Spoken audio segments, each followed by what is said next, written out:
Good morning, grade threes. So this morning we're going to do a comprehension, and the comprehension is called No Party for Blake. Blake had never felt so lonely. Here it was, 3 weeks away from his ninth birthday, and no one to invite to it. Mum said he could have a party, but who could he invite? He'd only been at school for a week, and he didn't know anyone well enough to call them a friend, and no one seemed to want him to join in, and Blake was too shy to ask. He missed his old school and his old house, but most of all, Blake missed his dad. There was just him and his mom now. His parents had separated. His dad had got a new job in another town, so they had moved to be close to his mum's family. At first, he thought it was his fault. He'd wished he hadn't been so noisy or naughty. Then maybe Dad would have stayed. Even after his mum explained the real reasons, he still felt guilty. That was when he decided to be really quiet, a good boy for Mum. Maybe then she'd tell Dad he could come back home again. Blake didn't realize that his mum could see that he was trying so hard to be good that he became too quiet and too well-mannered. He was trying to be perfect. In other words, he wasn't acting like a normal, healthy boy. She was quite worried, and that's why she had brought him along tonight to Cubs.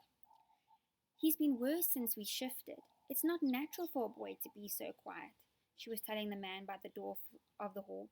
I know he still misses his dad. The man flashed a grin at Blake and said, Welcome to Cub Scouts, Blake. I hope you enjoy yourself. We do all sorts of fun and interesting things here. Have you ever cooked a marshmallow and a chocolate biscuit sandwich? Or gone on a tram up the mountain? No? Well, you might get to do that this summer. Blake stared at the cub leader in his smart uniform. A marshmallow and chocolate biscuit sandwich? Yum, that sounded good. Then he looked at all the noisy kids running around the hall. It seemed that they all knew each other and they were all wearing a smart uniform. Some of them had a lot of badges. Blake wondered what they were for. He felt like the odd man out again. Hi, I'm Mark, said a ginger-haired boy. Are you going to join Cubs? Oh, hello. I don't know.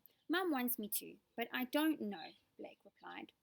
Just then the leader shouted, Pack, pack, pack, and to Blake's surprise that noisy bunch of kids shouted, Pack, back, and they all lined up quietly, standing to attention like soldiers. As he was introduced, he was able to get a good look at them, and he got another surprise. Grinning back at him were two girls. Girls? In Cub Scouts? He thought. It wasn't until later that Mark told him that it wasn't just for boys anymore, and girls could do anything boys could, and often did it better. It was a noisy night, and although Blake wasn't used to all the noise and activity, he enjoyed himself, which was his third surprise that night. How could you not enjoy a relay where you picked up jelly beans and chopsticks, and then you ate them? It was a Japan night, so they did origami, which is paper folding.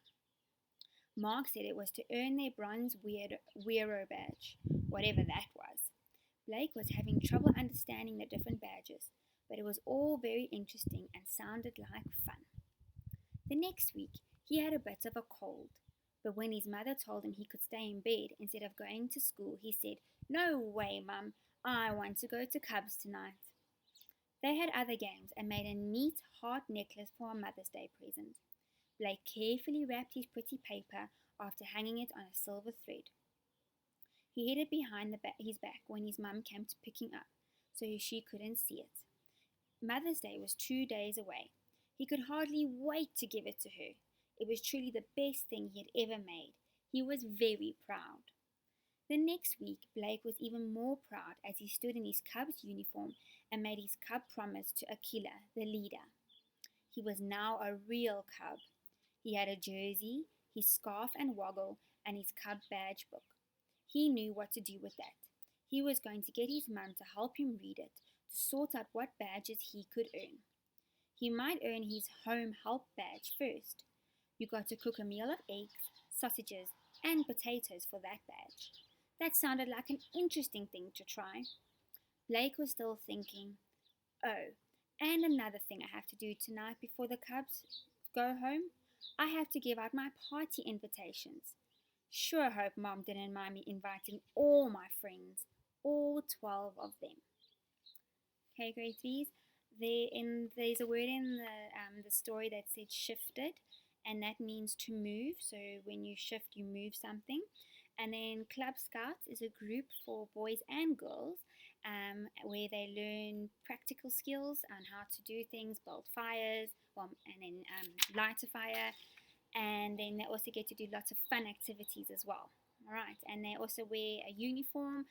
It's normally like an army color uniform and have lots of different badges on it. All right, so that's what Cub Scouts is. I would like you now to please go to your Google Forms and go read through your questions carefully. And then I want you then to please read through your comprehension again, or you can listen to me read the comprehension to you. Enjoy it and have fun. Bye.